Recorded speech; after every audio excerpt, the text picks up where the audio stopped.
বড়দেরকে প্রণাম আর ছোটদেরকে ভালোবাসা জানিয়ে আমি শিপ্রা মজুমদার আজকে আবার একটা নতুন রেসিপি নিয়ে তোমাদের কাছে চলে এসেছি। আশা করি রেসিপিটা খুব ভালো লাগবে, তাহলে দেখতে শুরু করা এখন থেকে। দেখো, আমি এখানে বেশ কয়েকটা পটল আর দুটো আলু নিয়ে নিয়েছি। এবারে এই আলু আর পটলটা দিয়ে আমি একটা রেসিপি তৈরি করে দেখাবো। দেখো, পটলের খোসা ছাড়িয়ে এগুলো গ্রেটারে করে গ্রেট করে নিচ্ছি। দেখো, সম্পূর্ণ আলুটাকে গ্রেট করা হয়ে গেছে। এরপরে আমি দেখো জলের মধ্যে আলুগুলোকে একটু ধুয়ে নেব, পরিষ্কার করে 2-3 বার করে ধুয়ে নিতে হবে, কেননা আলুর মধ্যে প্রচণ্ড স্টার্চ থাকে, ওই স্টার্চটাকে বার করে নেব।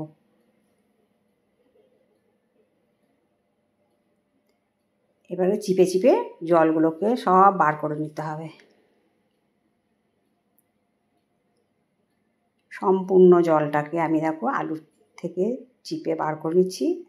আরেকবার ধুয়ে নিলাম, বাটিতে করে জল নিয়ে আরেকবার পরিষ্কার জলে ধুয়ে নিচ্ছি।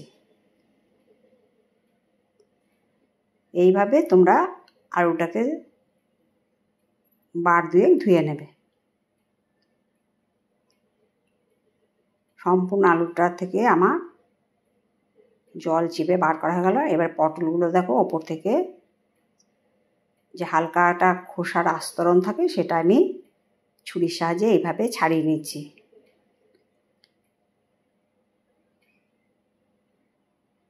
পটলের মধ্যে অনেক রাসায়নিক থাকে, সেই জন্য ওপরের ছালটা একটু ছাড়িয়ে নিলাম। এবার দুদিকের বোটার দিকগুলো একটু কেটে দিলাম।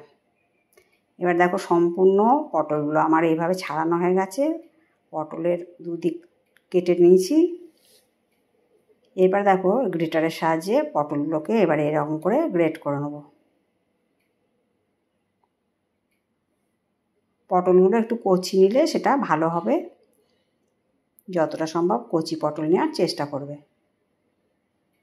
দেখো পটলগুলো সম্পূর্ণটা প্রায় আমার গ্রেট করা হয়ে গেছে। আর দুটো একটা যদি বীজ থাকে সেগুলো ফেলে দিলে হবে। দেখো কত মিহি করে গ্রেট করে নিয়েছি। এবারে আলুটাকে সম্পূর্ণটা ওই পটলের মধ্যে দিয়ে দিলাম।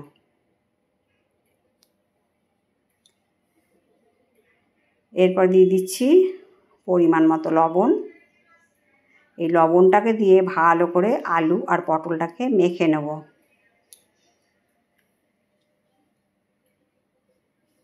এইভাবে ভালো করে মেখে নিতে হবে। বেশ 10 মিনিট খানেক রেখে দিয়েছিলাম। এবার চিপে চিপে দেখো জলটাকে বার করে নিচ্ছি। পটল আলুর মধ্যে নুন মাখিয়ে রাখলে প্রচুর জল বেরোয়। দেখো জলটা আমি চেপে বার করে নিলাম।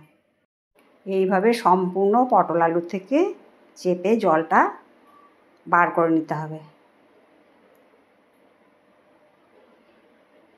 দেখো অনেকটা জল বেরিয়ে গেছে। আর দেখো আমার সম্পূর্ণ পটল আলুটাকে জলটা বার করে নিয়েছি। অনেকটা জল বেরোলো এর থেকে। এরপরে আমি পটল আলু যে গ্রেট করে দিয়েছি তার মধ্যে হলুদ দিলাম হাফ চামচ দিলাম জিরের গুঁড়ো, 1 চামচ গরম মশলার গুঁড়ো আর একটু ঝাল লঙ্কার গুঁড়ো। এরপরে দিয়ে দিচ্ছি 1 হাতা বেসনটা দিয়ে ভালো করে পটল আলুর যেটা গ্রেট করে রেখেছিলাম আর মশলাটা দিয়ে ভালো করে মেখে নিতে হবে। অনেকটা নরম হয়ে গেছে। এরপরে শেষকালে দিয়ে দিলাম একটু গোলমরিচের গুঁড়ো।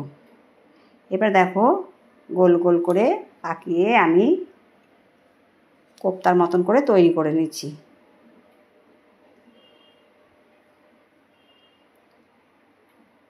বেশ কয়েকটা কোপ্তা আমি তেলের মধ্যে ছেড়ে দিলাম। এটা কিন্তু সর্ষের তেল দিয়ে রান্না করব। তেলটা যখন গরম হয়ে গেছে তারপরে আমি কিন্তু কোপ্তাগুলোকে সমস্ত ছেড়ে দিলাম। এবার বেশ ভালো করে লাল লাল করে এইভাবে ভেজে নিয়েছি। আর অন্য কোপ্তাগুলোকেও গড়ে রেখে দিয়েছি। সবগুলো একসাথে সুন্দর করে ভেজে নেব। এই কোপ্তাগুলো ইচ্ছা করলে তোমরা চা দিয়েও খেতে পারো বা মুড়ি দিয়েও খেতে পারো, ভীষণ ভালো লাগে। এর টেস্টটা এত সুন্দর, তোমরা তৈরি না করে খেলে বুঝতে পারবে না। তাই বন্ধুরা তোমাদের কাছে রিকোয়েস্ট করব, একবার অন্তত এইভাবে পটল আলু দিয়ে রেসিপিটা তৈরি করে খাবে, বা এরকম ভাজা অবস্থাতেও চা মুড়ি এসবের সাথে খেতে পারবে। ভীষণ টেস্ট। সমস্ত কোপ্তাগুলো ভাজা হয়ে গেল, দেখো কত সুন্দর দেখতে লাগছে। এরপরে 4টে আলু নিয়ে নিয়েছি। আলুর খোসা ছাড়িয়ে আলুগুলোকে ডুমো ডুমো করে কেটে নিলাম। এবারে কোপ্তা ভাজার পরে যে তেলটা বাঁচলো তার মধ্যে জিরে আর তেজপাতা ফোড়ন দিয়ে দিলাম। এরপরে সম্পূর্ণ আলুগুলোকে আমি দিয়ে দেবো। যারা পটল খেতে ভালোবাসে না তারাও এইভাবে কোপ্তা রান্না করে দিলে তারাও কিন্তু আঙুল চেটে খেতে বাধ্য, এত অপূর্ব এর টেস্ট। এরপরে আমি একটা বাটি নিয়ে নিয়েছি, বাটির মধ্যে খানিকটা জল নিয়ে তার মধ্যে 1 চামচ জিরের গুঁড়ো, 1/2 চামচ ধনে গুঁড়ো, 1/2 চামচ হলুদ গুঁড়ো, 1 চামচ গরম মশলার গুঁড়ো, আর দিয়ে দিলাম কাশ্মীরি লাল লঙ্কার গুঁড়ো। এটা দিয়ে দিচ্ছি রঙটা সুন্দর হওয়ার জন্যে। এবারে আলুগুলোকে ঢাকনা চাপা দিয়ে রেখেছিলাম, ঢাকনাটা খুলে দেখো আলুটা প্রায় অনেকটাই ভাজা হয়ে গেছে, অনেকটাই নরম হয়ে গেছে। এরপরে আমি এর মধ্যে মশলাটা 10 মিনিট আগে ভিজিয়ে রেখেছিলাম সেটা সম্পূর্ণটা দিয়ে দিলাম।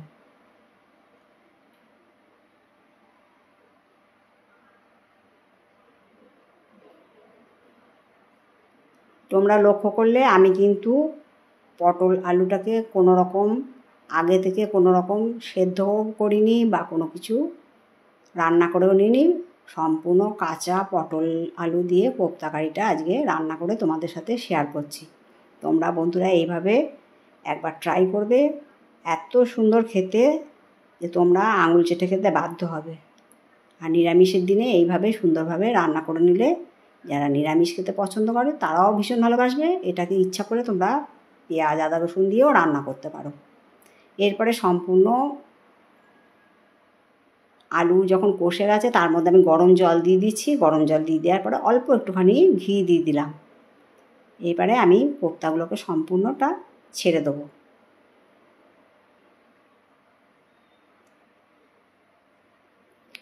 কোপ্তাগুলো অনেকটাই জল টেনে নেবে, তাই জন্য ঝোলটা কিন্তু এই সময় একটু বেশি দিতে হবে।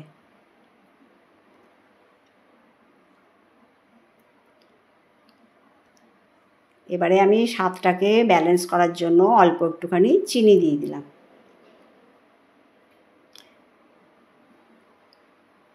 এবার ভালো করে খুন্তির সাহায্যে ওপর নিচ নাড়িয়ে চাড়িয়ে এটাকে ফুটতে দিতে হবে। বেশ কিছুক্ষণ ফুটে উঠবে, এই পর্যন্ত আমি অপেক্ষা করব। দেখো ভালো করে ফুটে উঠেছে। এরপরে দিয়ে দিচ্ছি কিছুটা ধনেপাতা কুচি।